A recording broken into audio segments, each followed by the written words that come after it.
Joining us now is Senator Chris Dodd, Democrat from Connecticut. He is the chairman of the Senate Banking Committee.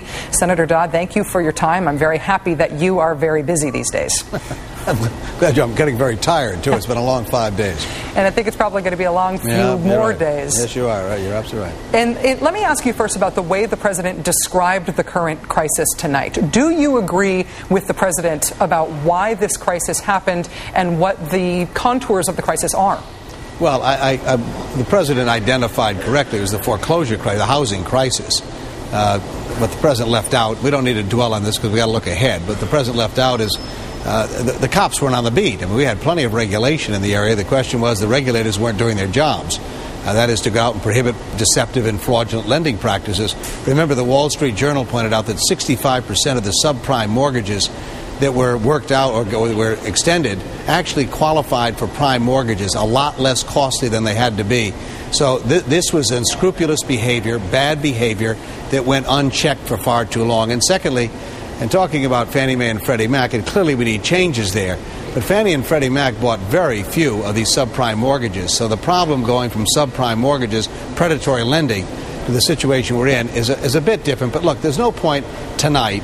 We need to think ahead. Can we resolve this matter in front of us, put our country back on the right track? And there'll be plenty of time to go back and do the autopsy on how we ended up in this very tragic and sad moment when an administration for 8 years, in my view, didn't do their job. But now we need to say, what do we need to do in order to get a program in place to allow for our country and our economy to recover? Well, let me connect those two ideas. The president did address the issue of regulation, what you describe as the cops not being on the beat. He essentially said there shouldn't be any update in regulation now. We should deal with that after the bailout. When you're considering this in the Senate, when Congress is considering his bailout plan, are you considering an effort to force the issue of re-regulating Wall Street into this bailout plan, or are you willing to consider it as a separate matter? Well, it probably has to be done in the larger sense as a separate matter, only because it's so complex it will take a while.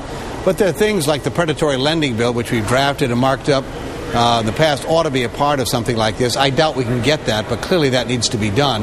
The Federal Reserve Bank has promoted several regulations in this area which are helpful, but it's a little like closing the barn door long after the problem has escaped. So there's some things we can do, but the majority of it will have to be focused on taxpayer protection, accountability in this bill, seeing to it that homeowners and foreclosure issues are going to be addressed, and dealing with executive compensation. I was pleased to hear the president at least identify those broad areas. Earlier this week, of course, none of those matters were included in the proposal he sent to the Congress. That's a quantum leap forward. That'll help, I think. Because he's made those leaps forward, can you predict now that the bailout plan will pass the Congress? Do you think a plan will pass? Well, I hope it will. Some plan will pass.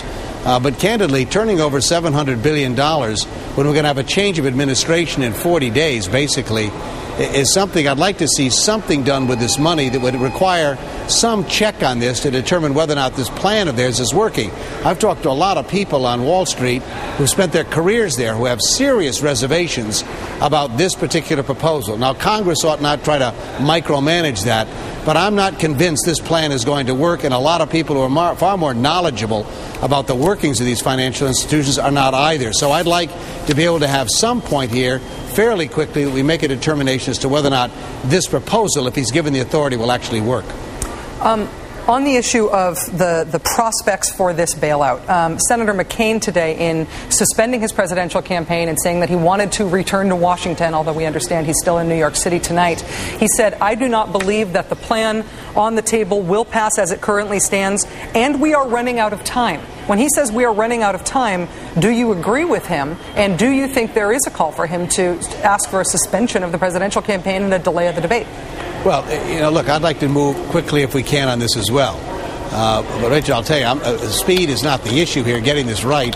This is the kind of decision, if not made well, made in a smart way, in a pragmatic and thoughtful way, could haunt us for decades to come.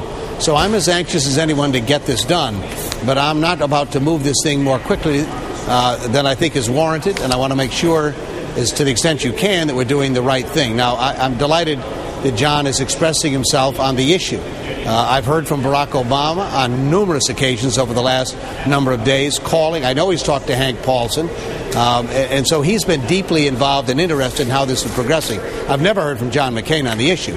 So I'm delighted he's expressing some interest. And I'm a little concerned that while we're meeting, in fact, tomorrow morning at 10 a.m., Republicans and Democrats in the House and the Senate are sitting down to try and finalize some of these particular points. We had a long meeting today in the Democratic caucus in the Senate, and I'm just worried a little bit that sort of politicizing this problem, sort of, flying in here, I'm beginning to think this is more about a rescue plan for John McCain than a rescue plan for the economy. So we're going to meet tomorrow apparently at the White House late in the afternoon, but candidly, a lot of us have been working for 5 straight days around the clock, and I haven't heard a word from John McCain. Senator Dodd, we're just hearing that your colleague, your cohort, I guess, in the House, Barney Frank, the head of the House Financial Committee, has just said that this plan will pass, presumably speaking for himself in the House. Is there a unified Democratic position on this plan? We know that there has been a lot of dissent and division within the Republican Party on the bailout issue. Are Democrats united?